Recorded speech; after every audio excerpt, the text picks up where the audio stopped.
Gilbert, oui. Eh mec, y'a du nouvel album de Gojira qui est sorti. Oh, qu'est-ce que tu fais chez moi? Non mais dépêche, il vient de sortir. Ah mais t'inquiète, je suis prêt, c'est parti. Ok, c'est parti.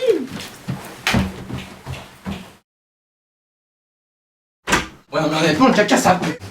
Oui, mais après, ça dépend de ce que t'as mangé. Ouais, c'est vrai. Bon allez, je te laisse l'écouter. Bon alors, il était comment?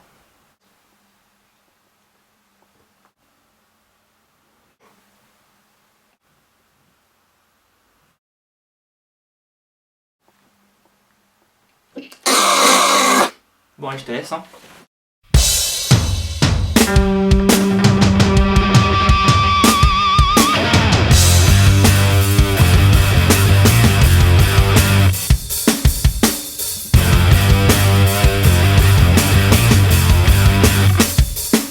Salut à tous. Aujourd'hui, pardon, regardez. Merci beaucoup pour cette dédicace, Christian. C'était vraiment cool. Il va pas la regarder cette vidéo. Bon, tant pis. Dans cette nouvelle vidéo du premier avis, on va s'attaquer au nouvel album de Gojira, Magma, qui est sorti le 17 juin. Et on va répondre aux propos que j'ai pu sortir dans ma vidéo du premier avis sur Stranded de Gojira. Cette vidéo va contenir 3 parties. On va d'abord nous replacer dans le contexte et voir ce qu'avaient dit les membres du groupe avant la sortie de l'album. Ensuite, on enchaîne avec l'analyse de l'album. Et on va finir par parler de la place du groupe et du méta dans la culture française et dans le monde. Ça fait un joli petit programme, non? Alors, après avoir fini leur tournée pour leur album précédent qui était L'Enfant Sauvage, Gojira nous informe que leur nouvel album s'apprête à être enregistré puisque la composition était presque finie. En début 2016, ils commencent à donner de nouveaux signes de vie et nous donnent des informations qui n'ont pas forcément plu à tous. L'album sera beaucoup plus court, il sera moins épique que les précédents, donc on a de quoi s'inquiéter pour cet album qui pourrait sembler être bâclé. Une date est donnée et ce sera le 17 juin que sortira le nouvel album de Gojira, très attendu. 3 morceaux ont été publiés avant la sortie de l'album. Il y a d'abord eu Stranded, où les gens étaient un peu perplexes, mais ont été bien plus rassurés avec le morceau Silvera. Le 3e morceau de Shooting Star est le morceau d'ouverture de l'album, donc extrêmement important. Et on va donc commencer par là.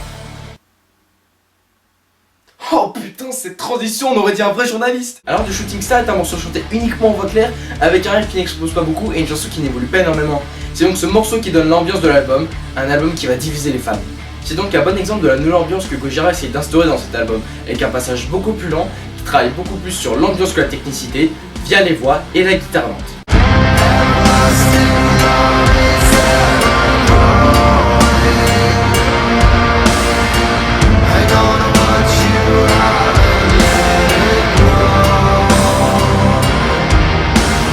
C'est un album qui apporte du changement tout en gardant certaines caractéristiques du Gojira qu'on aime tous. En commençant par Mario à la batterie, il nous fait des rythmes bien plus simples qu'avant, comme dans Stranded ou encore de Shooting Star. Encore une fois.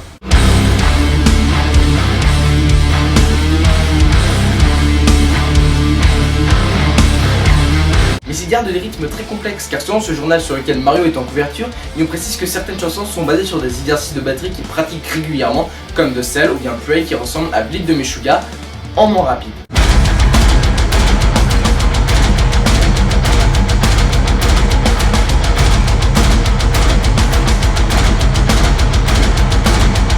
Dans cet album, on a un morceau Pray, encore une fois, qui a pour intro des morceaux de bambou et de métal accompagnés d'instruments particuliers. Cela peut nous rappeler certaines chansons comme The Art of Dying, qui avait des ambiances limite tribales par ses percussions. Concernant Joe, encore une fois, il a fait d'énormes progrès sur son chant, qu'il soit clair ou non. Et bah du coup, c'est du chant foncé. T'as compris? Le chant clair, le chant foncé.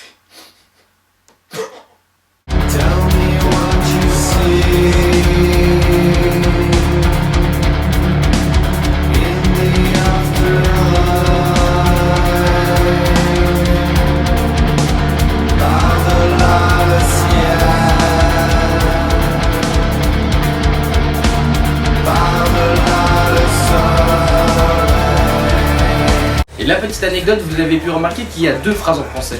Mais ce que je trouve surtout très intéressant, c'est quand on a le chant clair en voix principale, mais qu'en fond on entend un chant beaucoup plus crié. Et avec ce que je viens de dire, on a le morceau Magma.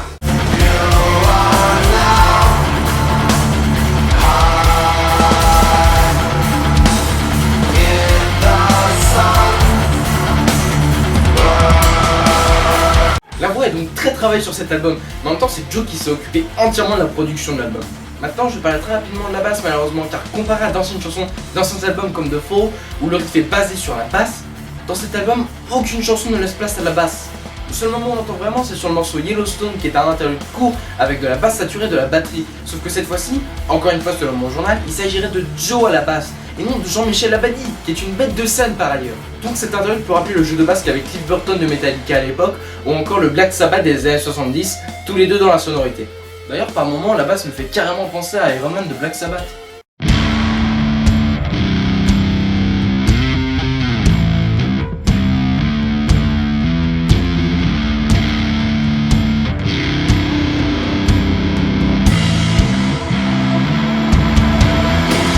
Au niveau de la guitare, on va commencer par les ajouts qu'il y a par rapport à avant. On a des effets de guitare bien plus présents comme dans Stranded ou encore dans Magma, où la guitare est aiguë, voire même sifflée.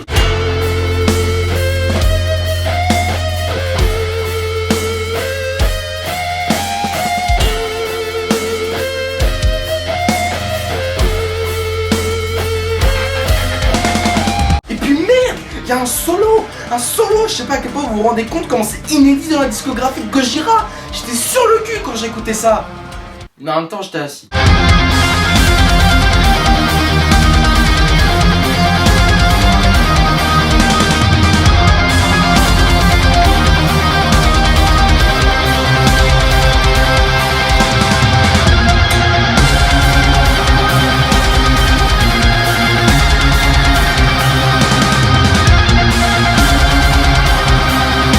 Mais il y a quand même des mélodies en tapping comme dans le couplet de Silvero, bien le ouah.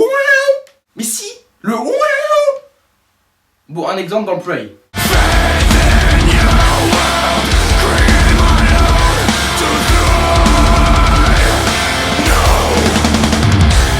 On retrouve un peu le groove qu'on avait de plus en plus à partir de From Mars to Sirius, mais là beaucoup moins. Avec Only Pain qui était vraiment servi de ce côté-là.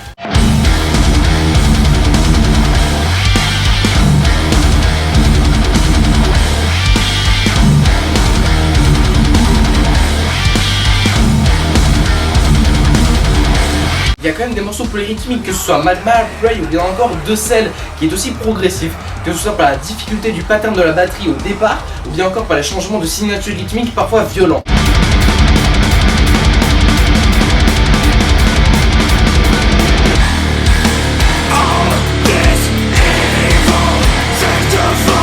Avant de m'attaquer au dernier morceau, je vais juste parler d'un dernier argument témoignant du changement qu'a pris le groupe avec cet album. Bon voilà, c'est pas un gros argument, mais j'ai juste relevé qu'il n'y avait aucun blast beat. Et ça m'a étonné. Voilà. Tout est dit. Maintenant je vais me calmer car je n'ai volontairement pas parlé du dernier morceau ni d'un incident de la vie de Joe et Mario au départ. En effet, cela reste très personnel, mais cela a été révélé publiquement et je vais aussi en parler pour conclure mon analyse de l'album. Voilà, la mère des frères Duplantier est décédée tôt durant l'écriture de cet album, ce qui a forcément été une période difficile. Le morceau Libération est le morceau qui clôture cet album. Il a été enregistré en une seule fois et ne fut jamais retouché, mixé ou quoi que ce soit. Ce morceau fut enregistré le jour où Joe et Mario ont appris que le décès de leur mère approchait. Et ils ont tous les deux fait ce morceau avec Joe à la guitare et Mario à la caisse claire sur laquelle il tapotait avec ses mains. Et ils ont tous les deux fait ce morceau pour sortir cette douleur soudaine. Ils l'ont gardé pour eux car cela reste très symbolique et une belle façon de conclure cet album. Pour revenir sur l'analyse, ce morceau est bien sûr complètement à part dans toute la discographie de Gojira. Et lorsque l'on connaît le contexte dans lequel ce morceau fut réalisé et enregistré, on ne peut ressentir que de la peine pour eux et ne pas rester indifférent. Enfin bon, concluons. Magma est donc un album qui va diviser les fans entre ceux qui vont suivre le changement et ceux qui vont dire que c'était mieux avant. Je fais bien sûr partie du premier choix, car pour moi Magma est un album qui explose beaucoup moins, certes, mais qui possède beaucoup d'énergie et une véritable ambiance beaucoup plus diversifiée que les anciens albums. Il arrive tout de même à contenter tout le monde avec sa palette de morceaux diversifiés. Au final, je peux lui reprocher qu'une seule chose, mais en fait pas vraiment, car je comprends tout à fait la direction que les membres du groupe ont voulu prendre avec cet album. Je trouve que l'album se concentre trop sur Mario et Joe, car ils possèdent à tous les deux tous les changements que possède cet album.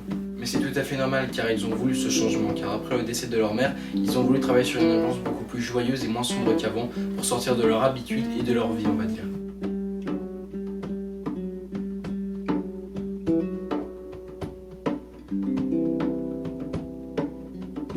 Maintenant, j'aimerais parler de la promotion que bénéficiait le groupe pour la sortie de cet album. Ils ont eu des interviews pour énormément de magazines spécialisés dans le métal, mais aussi des articles dans des médias beaucoup plus mainstream, tels que Le Monde, Télérama ou bien encore France Télévisions. Ils ont carrément eu leur premier passage télé au Petit Journal de Canal+. Leur premier passage télé en 20 ans d'existence. Et c'est avec cette avalanche d'articles que je me suis posé cette question. Pourquoi pas d'autres ? C'est vrai quoi, c'est un groupe de métal extrême, c'est pas un groupe très accessible, et pourtant beaucoup de médias généralistes ont sauté sur l'occasion pour parler d'eux. Pourquoi? Eh bien parce que c'est le groupe de métal français le plus connu actuellement, et parce que c'est les premiers à avoir réalisé une tournée en Amérique et en Europe juste avec leur nom. Et de toute façon c'est bien mieux que les médias généralistes ne viennent pas s'intéresser au métal. Soit parce qu'ils disent n'importe quoi, mais surtout parce que le style n'a pas besoin de ça pour vivre et continuer à exister. Le Hellfest est dorénavant l'un de l'autre festival, en plus de plein d'autres festivals en France, en sont de très bons exemples. Alors Gojira nous signe ici son œuvre la plus personnelle, la plus touchante et la plus forte émotionnellement parlant. Et ça, que l'on ait aimé ou non, on ne peut pas le leur retirer. Bravo à vous les gars et continuez toujours et à jamais de nous faire vivre d'aussi bons moments, que ce soit sur un disque ou bien sur scène. Maintenant que vous connaissez mon avis sur Magma de Gojira, il ne me reste plus qu'à vous dire à plus.